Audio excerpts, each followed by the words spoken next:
श्री शिवपञ्चाक्षरस्तोत्रम्।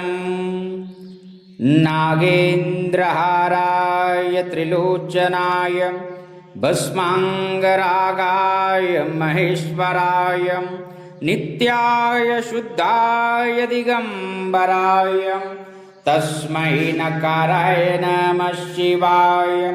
मंदाकिनीशलचंदन चर्चिताय नंदीश्वर प्रमथनाथ महेश्वराय मंदार पुष्प बहुपुष्प सुपूजिताय तस्मै मकाराय नमः शिवाय।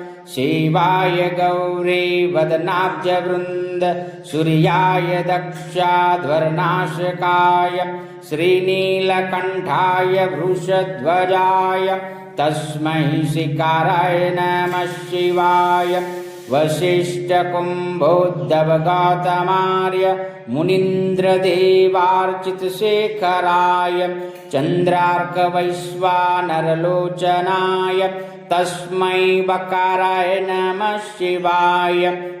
यक्षस्वरूपाय जटाधराय पिनाकहस्ताय सनातनाय दिव्याय देवाय दिगंबराय तस्मै यकाराय नमः शिवाय।